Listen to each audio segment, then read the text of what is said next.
Who can use law? Law can only be used by people who are in their sovereign capacity. And as I will share with you tonight, the majority of the people in the world, and I'm not going to get into all of the details about that, but the majority of the people in the world, 99% of them live in slavery today.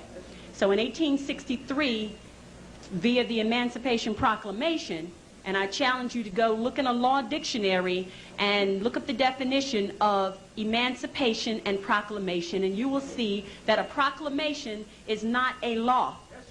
A proclamation is a public announcement by elected officials. It is not a law.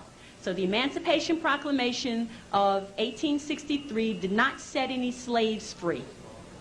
What it did was standardized slavery, the United States being the model for the standardization of slavery, that all of the other nations around the world, as they reduced their people from their sovereign capacity and forced them to join nation states, then they were able to issue statute, codes, ordinances, resolutions on them.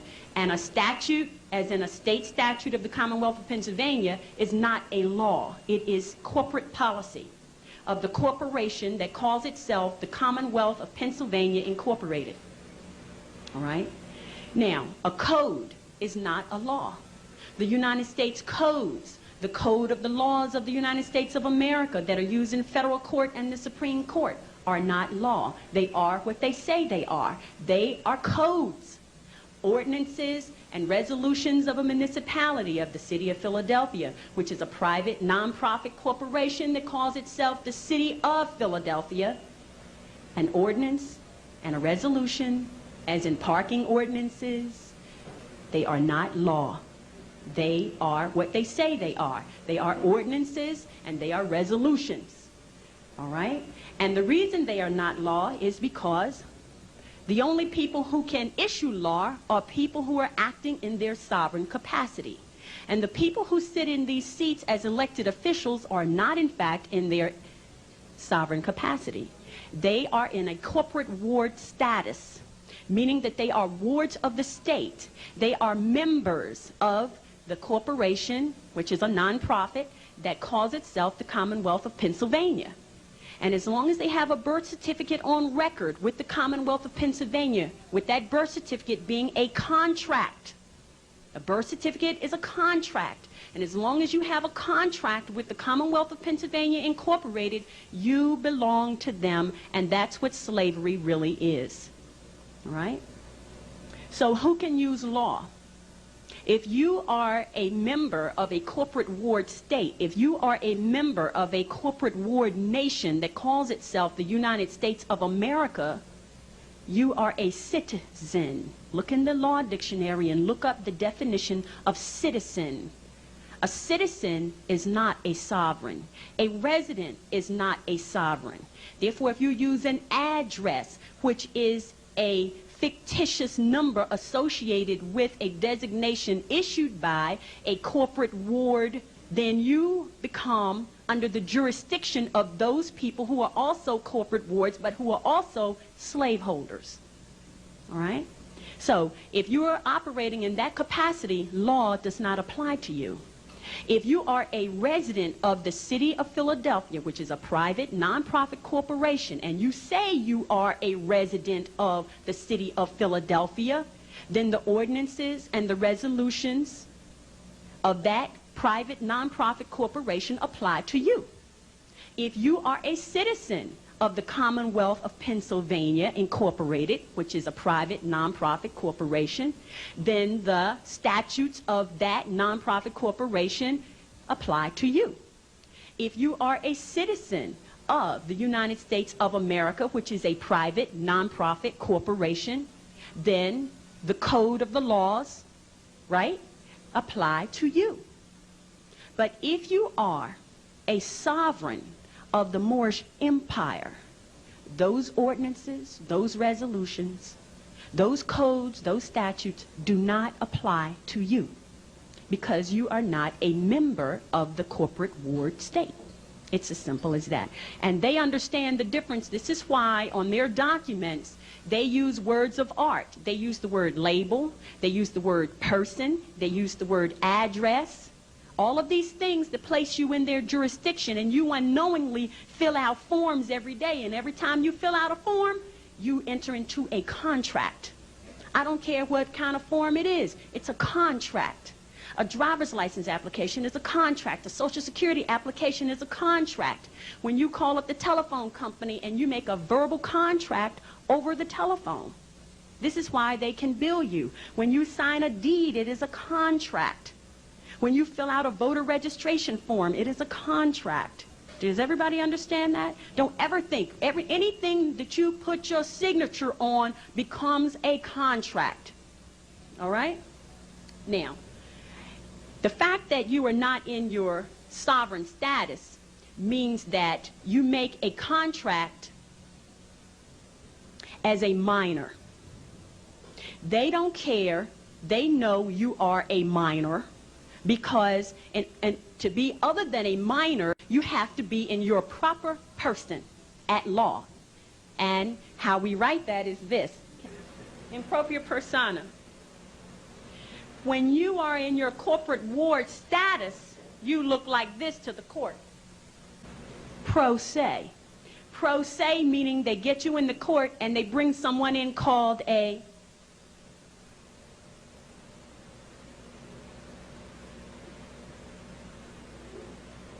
got that? Pro se cutor, a prosecutor, because you're in a corporate ward status. Now, if you're in propria persona, say in their criminal allegations, the prosecutor cannot come into the courtroom and say anything to you because you're not in pro se status. The issues of law are threefold. The issues of law are status, jurisdiction, and adjudication. The first thing that happens when you walk into a courtroom in your corporate ward status is that they already make the assumption that you are a ward of the state and that you don't know any better. So they immediately start adjudicating you. As Moors, the first thing that happens when we walk into a courtroom is that we place our status on the record. On the record. We come in with our flag. We come in with our treaty. We come in with the Constitution we signed with them, and understanding that the Constitution is a contract. It's a contract between who? It's a contract between the United States Republic and the United States of America. But there are certain clauses in that contract that apply to Moors, which takes us back to the Treaty of 1787. But that contract between the United States and the United States of America does not apply to us other than that part that discusses the treaty. So it's not relevant for us to go into any courtroom and argue about their ordinances, their codes, their statutes. The only thing we're in there to talk about is, have we violated the treaty? Have we violated that part, which is Article 6 of the Constitution, that applies to us? That's the only question in the courtroom. Because the status of the individuals looks like this. You and the judge. There's nobody else that you need to discuss anything with in the courtroom besides the judge. The prosecutor is invisible to you. Now, what do you have to say to that judge? My honor, not your honor. What is your status? What is your name? What is your nationality? All right? And do not let them get away with saying, I am a U.S. citizen. You cannot be a citizen and sit a bench. You cannot be a member of the Bar Association, which is a private, non-profit corporation that issues registration numbers to its members who do not have a license to practice law in any state. Because in order to have a license to practice law, you must have your proper person. And in order to be in propria persona in this country, whether that be North America, Central America, or South America, you must be a Moor. If they want to be sovereign, they've got to go home. They cannot be sovereign here. What is the status of the prosecutor? What is the status of the district attorney? Who are you? Where is your license to practice law? Where is your proof of naturalization in my land? Who gave you the authority to be here? Right? Who issued you authority to act in any capacity, to file any complaint or any charges against anyone? That's the question. So then, if you go into a courtroom and nobody else has the status to be there, automatically challenge the jurisdiction of the court. There's nothing else that you need to say. There's nothing else to be said. Stand mute. Let them proceed, because guess what? They cannot proceed. In the courtroom, as I have learned because I've spent a lot of time there, right? There is a language of silence. After you've said what you need to say, don't say any more. They will do the rest when you stand on your square. That's all you need to do. There's no need to stand there and argue with the judge, and trust me, I've done that. All right? And once you say what you need to say, they know everything else to do. But understand, they do not want you exposing the truth to their corporate wards, because every slave that you take out of their corporation, they lose money. This is a money-making business. So don't go into the courtroom trying to expose the fraud. That's not your job. That's not why you're there. There's another venue for that. The next issue at law is jurisdiction. We already know they don't have the status. Now, do they have the jurisdiction? The answer is no. Because in order to have jurisdiction, you must first prove status. Everybody in the courtroom must have status on the record. Why is that so important? Because unless their status is on the record, what country do you represent? Says what law you're here to get justice on, right? Now, if you have not clarified the status for the record, you can't bring your law into the court. So status is very important. And so if you're Moore, and let's say somebody else is Manchurian, and I'll get to that in a minute, when you have two people of different standings in the courtroom, you have to decide what law applies. Is there a treaty between the two?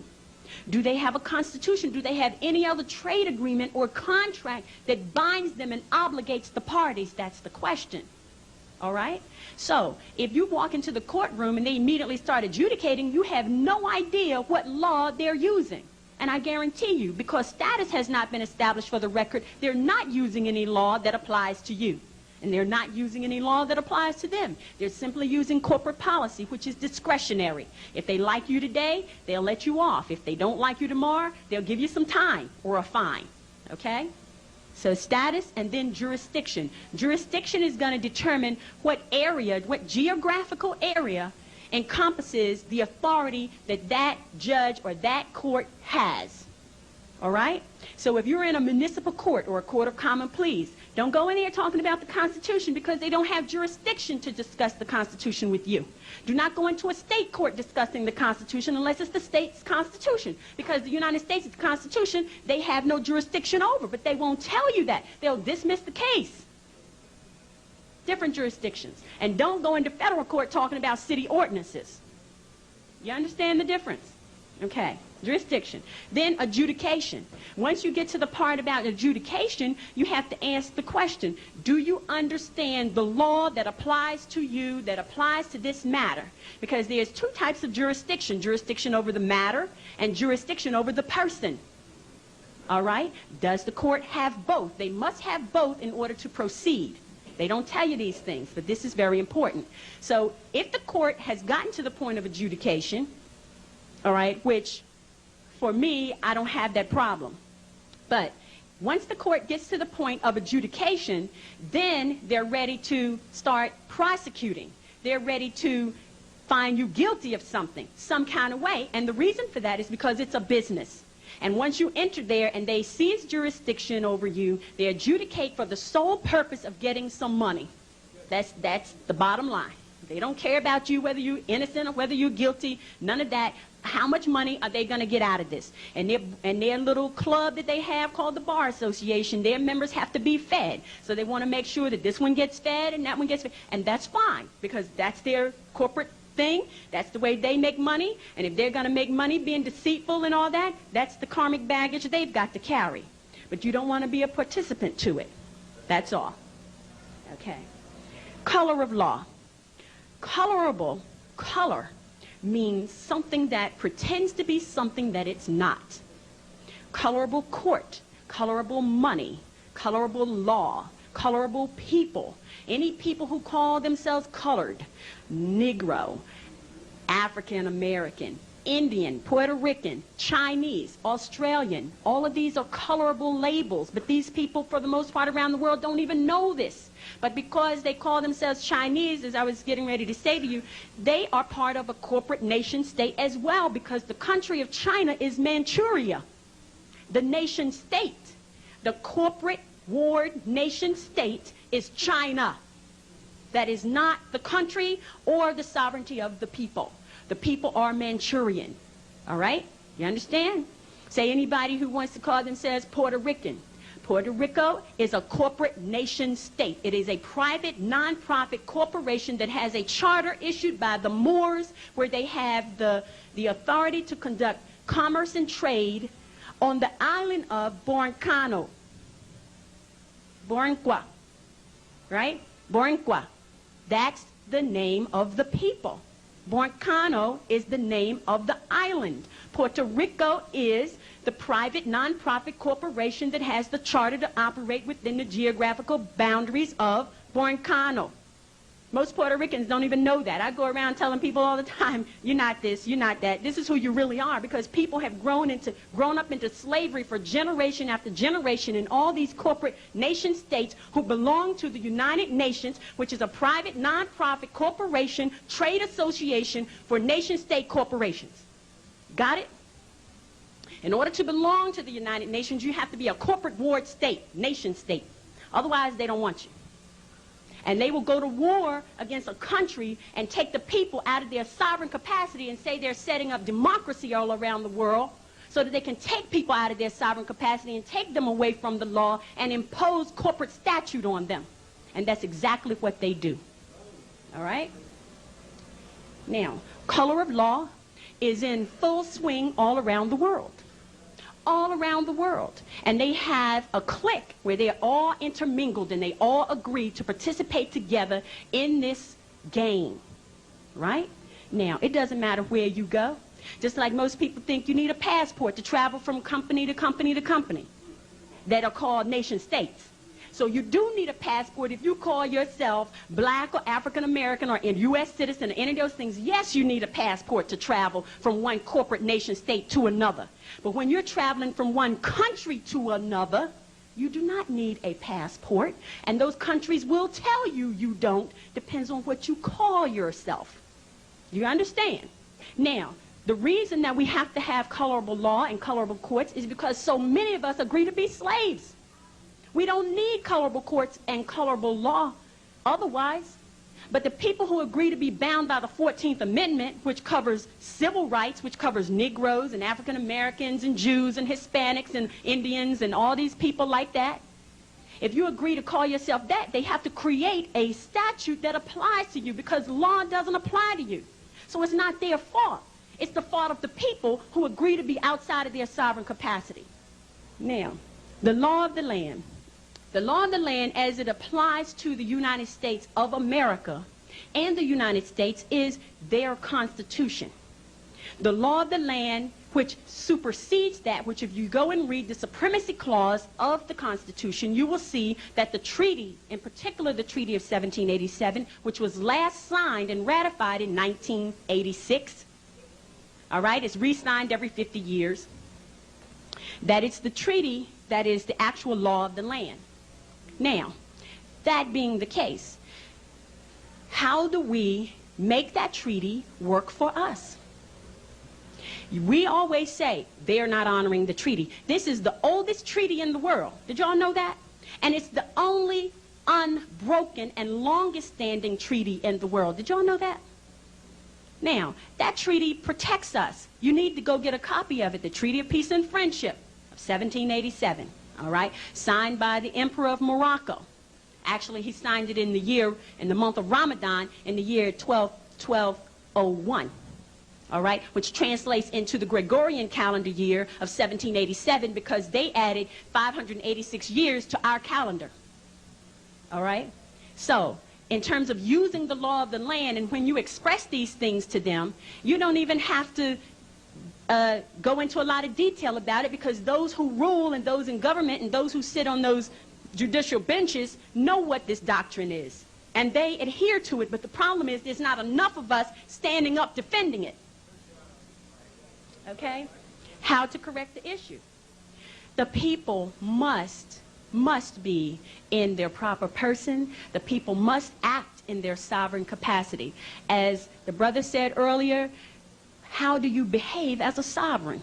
How do you behave as a sovereign? You behave as a sovereign by not getting so upset and ranting and raving and causing a scene. There's no need to do any of that. As I said in the courtroom, as in with law enforcement and any of that, there's a language of silence. Just like the mummers who march down Broad Street every New Year's and they're playing it up and playing it up. What does mummery mean? Silent mockery. Who are they mocking? Us. All right? But they understand the language of silence, and they deal in it all the time with their secret signs and symbols. But don't be angry with them for using these things. Why not? We taught it to them. Okay? Don't be angry with them because they have gotten out of control with the power that we gave them. Now we have a situation on our hands where we as Moors refuse to be who we are. In the civil rights movement, there were those who led it who were paid to get us off our square, and we agreed to be there. We agreed to be called black, and we're proud of it, remember? Now, who could tell us any different? Now, the Europeans have a dilemma because they've lied to us so much and we have forgotten so much that if they stand up to tell us the truth, would we believe them? The majority of the people who call themselves African American, right now, if you tell them they're not from Africa, they'll give you hell. Am I right? Yes, we are. Now, can you imagine you're getting that feedback from them. Can you imagine what they would say to a European who now try to tell them they're not from Africa? You understand? Now you've got Bill Gates who's given $1 billion to the United Negro College Fund, you know, to keep more Negroes out of their sovereign capacity, and they jump right into the boat, right? Play it up to the hilt. Oh, what a great thing he's done. You know, they love him to death. Now, if the Moors try to stand up and say who the man really is, you got all these black people who are going to criticize you. Leave the man alone, they'll say. All right? But we know the truth. So we correct the issue only by standing on our square, whether we're Moors or whether we're not. All right? Let's talk about what law really is. Law is based upon the science of astrology, astrologic. Don't let anybody ever tell you that astrology is for entertainment purposes. It is the science that rules. It is the science that governs. As I said to you, what all law is, all law. All law. Do we praise Allah? Absolutely. Do we praise Christ? Absolutely, because what, not who, what is Christ? Christ is the great I am. And if you know what Islam means, let me tell you this. I, self, law, am master. I am the master of my own fate. I am Allah.